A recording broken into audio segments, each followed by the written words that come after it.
جی السلام علیکم، میں ہوں نظر عباس لندن سے۔ اچھا سر، پچھلے فرائیڈے یہ جو گزرا ہے، اس فرائیڈے سے لے کے سنڈے تک 3 دن جو تھے وہ بڑے سفر میں گزرے اور ہیٹک تھے، اور تھوڑا سا کچھ پنجابی کی ویلاگ کی ریکارڈنگ کی۔ ایک مجھے ڈاکٹر صاحب سے ملاقات ہوئی، ڈاکٹر وسیم صاحب سے، انگلش میں پنجابی میں انہوں نے بلے شاہ کی ٹرانسلیشن انگلش میں ایکسپلین کیا۔ اٹس امیزنگ، آپ یقین کیجئے کہ ان کی بڑی محنت ہے اس کے اندر، اور ان کی یہ بک ہے، یہ اویلیبل ہے امیزون کے اوپر، آپ اس کو خرید سکتے ہیں بکس کو۔ تو برانی ہے یہ سلسلہ ویکینڈ کا رہا، اور یہ پنجابی والا بڑا زبردست ایکسپیرینس ہے۔ وہ learning each and every day, ہر روز مجھے ذاتی طور پہ سیکھنے کا موقع ملتا ہے۔ اچھا برانی میں اچھا جی ہوا یہ کہ میں اب آج کچھ چیزیں دیکھ رہا تھا، اثرات کے ہیں۔ ایک تو چاچا جی پکڑے گئے اور انہوں نے کوئی مریم کو کچھ باتیں کی۔ آپ تمام لوگوں کو پتہ ہے، پوری دنیا میں وہ وائرل ہوئے ہیں، ملینز میں ان کی ویڈیوز گئی ہیں۔ ان کو پکڑا گیا، ان سے بیان دلوایا گیا۔ اچھا ان کا جو اوریجنل بیان تھا وہ تو ملینز میں گیا، یہ جو ان کا جو دلوایا گیا بندوق کی گولی پہ، ان کو پھر غائب بھی کر دیا گیا۔ اس کے اوپر جو وہ بیان تھا وہ میرا خیال چند ہزاروں میں لوگوں نے دیکھا، تو وہ بھی میرے ذہن میں تھا۔ پھر یہ علی مین گنڈا پور نے ایک شوشہ چھوڑا کہ جی خان صاحب نے 5 تاریخ دی، علی مین نے بیچ میں سے ایک شوشہ چھوڑ دیا جی کہ ہم 90 دن میں خان صاحب کو رہا کروائیں گے۔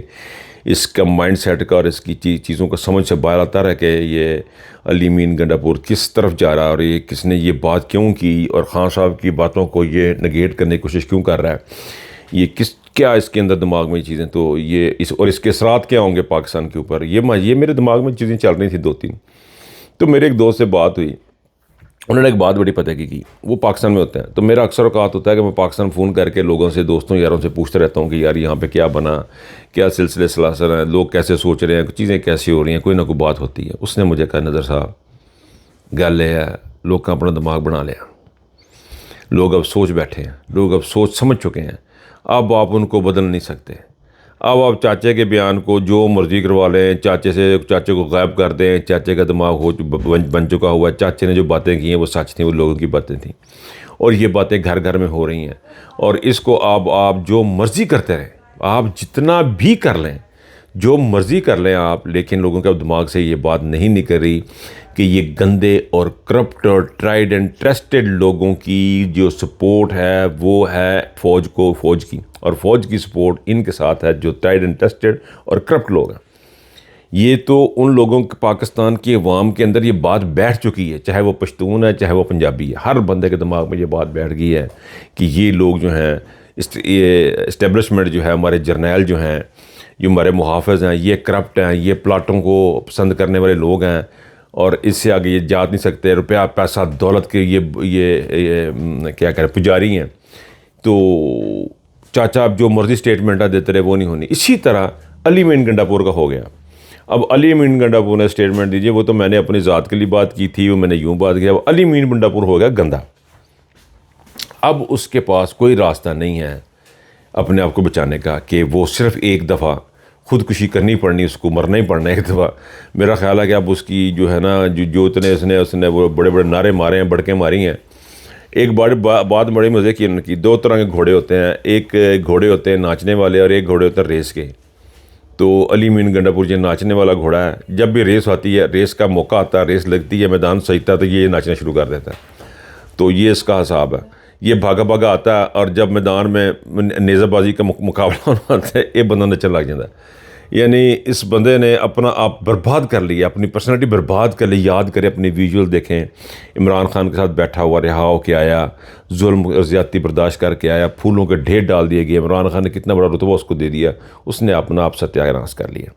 یہ لوگ انہوں نے اپنا بالکل، اب بات میں جو پوائنٹ میں جو میں کرنا چاہ رہا ہوں وہ بات کہیں اور جائے گی۔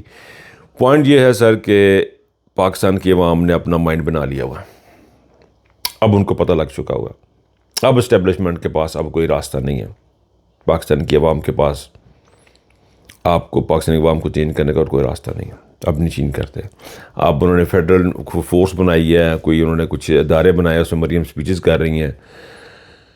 آپ یقین کریں کہ میں حیران ہوتا ہوں کہ میں کس دور میں زندہ ہوں اور کس دور میں جی رہا ہوں، جہاں پہ مریم جیسی خاتون بیٹھ کے سپیچز دے رہی ہے اخلاقیات کے اوپر، بہادری کو۔ اب بادہ پج جاندہ ہے، وہ بہادری کے اوپر بتا رہی ہے کہ بہادر جو لوگ ہوتے ہیں وہ مجھے بڑے پسند ہیں. اس کو بالکل بہادر بڑے پسند ہیں. اس کو صفدر جیسا بہادر پسند تھا تو اس نے اس کے ساتھ شادی کر لی.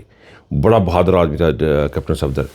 اور ان کی ساری پھر میں نے ان کی ایک اور کلپ سنا جی. میرا بیٹا جا رہا تھا سیکیورٹی میں تو سیکیورٹی کی پولیس جو پولیس نے سیکیورٹی والوں کو روک لیا. کیسے ممکن ہے یہ؟ کیسے ممکن ہے کہ اب اس کے یہ پولیس کی سیکیورٹی جا رہی ہو تو دوسری پولیس پھاڑ لے روک لے. اور پھر اس نے کہا نہیں آپ نے اپنا کام کیا, ہم بڑے شکر گزار ہیں, فلان ہیں, ٹینگ ہیں. حیرت انگیز ہے سر, حیرت انگیز ہے. اس خاتون کا پاکستان کے اندر میرا خیال ہے کہ اس کا ہونا جو ہے نا وہ بڑا ہی پاکستان کے لیے نقصان دہ ہے, کیونکہ یہ ایک پراپر قسم کی ایک ایسی خاتون ہے جس نے ہر بندے کو کرپٹ کیا ہوا ہے. اور آپ کو پتہ ہے جب کوئی خاتون کرپشن پہ آتی ہے تو اس سے زیادہ کرپشن کوئی بندہ کر نہیں پاتا. اور اس عورت کو جب عہدہ مل جائے یا اختیار مل جائے وہ پورے معاشرے کو, پوری سوسائٹی کو گندہ کر دیتی ہے.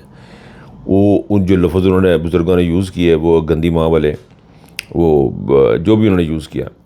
میں گالی کے بارے میں نے پہلے بھی بات کی, میں دوبارہ کر دیتا ہوں تاکہ لوگوں کو سمجھ آ جائے. جب آپ کسی کو دیوار کے ساتھ لگا دیں گے, آپ ختم کر دیں گے تو اس کے منہ سے گالی نکلے گی. اور گالی سر دو طرح کی ہوتی ہے. ایک گالی ہوتی ہے جو امیر آدمی نکال رہا ہوتا ہے, ایک گالی ہوتی ہے جو مجبور آدمی نکال رہا ہوتا ہے. مجبور میں اور طاقتور کی گالی میں یہ فرق ہوتا ہے کہ جو طاقتور گالی نکال رہا ہوتا ہے وہ ابیوسو کہلاتی ہے, وہ ابیوز میں آتی ہے وہ گالی. اور جو ایک مجبور آدمی گالی نکال رہا ہوتا ہے, جس کے بچے بھوکے مر رہے ہوتے ہیں, جس کو کھانے کو روٹی نہیں ہوتی ہے, بجلی دینے کو پانی بجلی کا بل نہیں دے سکتا, گھر کا کرایہ نہیں دے سکتا, اس کی گالی جو ہوتی ہے وہ بے معنی ہوتی ہے. اس کی کوئی اوقات نہیں ہوتی اس گالی کی, وہ مجبوری میں دی جاتی گالی.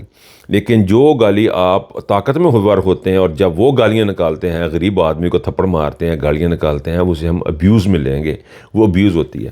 اس چاچے بیچارے کو غائب کر دیا ہوا ہے, سنا نوکری سے نکال دی ہو. ابھی میں تھوڑی دیر پہلے میں نے دیکھا کہ علاؤدین ہے میرا چھوٹا بھائی, ٹک ٹاک وغیرہ پہ ویڈیو شیڈیو بناتے ہیں, ان لوگوں نے شاید کوئی ٹویٹ وغیرہ بھی کی ہے, وہ اس کی ہیلپ آؤٹ کرنا چاہ رہے ہیں. تو اگر کسی کے پاس ان کا رابطہ ہو تو ان لوگوں سے رابطہ پلیز کریں, یا مجھے بھی شک بھجوا دیں, میں ان کو آگے پاس آن کر دوں گا. بہرحال کہنے کا سٹوری یہ ہے جی, بات میری آج کی کرنے کی صرف اتنی سی تھی کہ لوگوں نے اپنا ذہن بنا لیا ہوا. اب لوگوں کو پتہ لگ چکا ہوا ہے کہ آپ کون ہیں, آپ کیا ہیں, آپ جو اسٹیبلشمنٹ ہے, جو یہ طاقتور لوگ ہیں, یہ کیسے لوگ ہیں, یہ چاہتے کیا ہیں پاکستان سے. یہ کچھ نہیں چاہتے, یہ پلاٹ چاہتے ہیں. یہ پلاٹ بناتے بناتے مجھے لگتا ہے انڈیا والے پاس نکل جانا انہوں نے, تو 4 پلاٹ ادھر ہی بنا لینے. تو یہ پاکستان کے جو حکمران ہیں وہ لوگوں کو پکڑ کے جوتیاں مار کے علی مین گنڈا پور جیسے ہر دوسرے دن اسٹیٹمنٹ چینج کر کے سر آپ ہی نہیں ہوگا. علی مین گنڈا پور کے لیے ایک مشورہ صرف یہ ہے کہ آپ نے آپ کو سنکرنائز کریں عمران خان کے ساتھ, بیانات کے ساتھ, عمران خان کی باڈی لینگویج کے ساتھ, عمران خان کے اٹھنے بیٹھنے کے ساتھ. اپنے آپ کو عمران کی طرح سوچنا شروع کریں. گھر میں بیٹھ کے سوچیں کہ عمران کی طرح سوچنا ہے تو آپ کیا سوچیں گے. جب میں سوچوں گا, میں عمران کی طرح سوچوں گا تو میں سوچوں گا میں نے آخری دم تک لڑنا ہے, میں نے ہار نہیں ماننی, میں نے لڑنا ہے. یہ میں سوچوں گا میرے بہن بھائی سب قربان ہوتے ہیں, چلتے ہیں تو چلے جائیں. جس طرح عمران خان کے بھانجے بھتیجے بہنیں سب سڑکوں پہ رسوا ہو رہی ہیں, ذلیل ہو رہی ہیں, لیکن وہ ڈٹا ہوا ہے, ایک جگہ پہ کھڑا ہوا ہے. یہ ہے عمران خان. اس طرح سوچیں گے, اس طرح آپ کچھ کریں گے. یہ نہیں ہوگا کہ آپ علی افریدی صاحب کے لیے تو پوری کی پوری اپنی پارلیمنٹ لے کے ان کے گھر پہ پہنچ جائیں اور اڈیالہ آپ نہ جائیں تو آپ سمجھے کہ جی لوگ آپ کے یہ اسٹیبلشمنٹ آپ سے جو کچھ بھی کروا رہی ہے, یہ اسٹیبلشمنٹ آپ کو فیل کر دے گی. اور اگر آپ کے ذہن میں یہ ہے کہ جی عمران خان مر جائے گا تو پھر اس کے بعد آپ آ جائیں گے, آپ کے پاس ایک طاقتور چیز ہوگی, تو پھر اگر یہ ہے تو وہ بھی آپ کا ایک بھونڈی سوچ ہے, کیونکہ اگر خدا نہ خواستہ خان صاحب کو ہوگا تو آپ کی سیاست ختم ہے. اور جو لوگ اس بابے کو جوتیاں مار کے, اس کو اغوا کر کے, نوکری چھڑوا کے آپ یہ سمجھ رہے ہیں کہ ہم لوگوں کو اس طرح اپنی طرف قائل کر لیں, تو یہ آپ کی بڑی حماقت ہے. اسٹیبلشمنٹ کو جو کرنے کی ضرورت ہے وہ یہ ہے کہ مریم کو اپنے سے دور کریں, شہباز شریف نواز شریف کو اپنے سے دور کریں, پاکستان کی اپنی عوام کو اپنے قریب کریں, اور پاکستان کی عوام کو اپنے پاس قریب دیکھیں. نکارہ خلق, وہ کیا کہتے ہیں, آواز خلق نکارہ خدا. اللہ تعالیٰ کی مرضی بھی یہی ہے کہ آپ لوگوں کی بقا اس میں, آپ کی عزت اس میں ہے کہ آپ عوام کی سنیں, آپ صرف عوام کی سنیں, قانون پہ عمل داری کریں, اور اس کے علاوہ آپ پاس راستہ کریں. بابے پھاڑ کے جتیاں مروانا, مریم کو کچھ نہیں ملنا. مریم ایک نہایتی بدتمیز اور فضول اور گھٹیا قسم کی خاتون ہے کہ خدا کی پناہ. یعنی ہندا جیسی جو ایک خاتون جس نے رسول اللہ صلی اللہ علیہ وسلم کے چچا کا کلیجہ نکال کے جب آیا تھا، اس سے اس کو تشبیہ دی جاتی ہے، اتنی گھٹیا قسم کی خاتون ہے، جھوٹ کا ایک پراپر پلندہ ہے، خوبصورتی کے اندر ایک خوبصورت ریپ کے اندر وہ گندگی کا وہ گند ہے جو پاکستان کے اندر بدبو سے پھیلاتا جاتا ہے۔ اچھا، بدبو سے مجھے یاد آ گیا، آخر ایک اور مزے کی بات یاد ہے کہ میں ایک دن بیٹھا تھا شہزاد اکبر سے کہنے لگا ہر بندے اپنی بو ہوتی ہے۔ یہ تحریک، یہ جو ان کی جو بو ہے وہ صرف ان کو نہیں آ رہی، باقی سب دنیا کو آ رہی ہے۔ ہر بندے کی اپنی بو ہے جو اس کو نہیں آ رہی ہوتی۔ تو یہ نواز شریف کی بو، شہباز شریف کی بو، اور مریم کی، رانا ثناء اللہ کی، عاصم منیر کی، ان تمام کی جو بدبو ہے وہ ان کو نہیں آ رہی، وہ پوری دنیا کو آ رہی ہے، اور پاکستان کو ایک تعفن زدہ ملک بنا دیا ہوا ہے۔ اس بات پہ یہ عوام غور کرے کہ وہ آپ کے نکلنے کا ٹائم ہے سر۔ اگر آپ کو یہ بدبو آ رہی ہے تو اس بدبو کو اٹھا کے باہر پھینکیں، اس کے علاوہ اور کوئی چارہ کار نہیں ہے۔ اپنا بہت خیال رکھیے گا۔ اللہ حافظ۔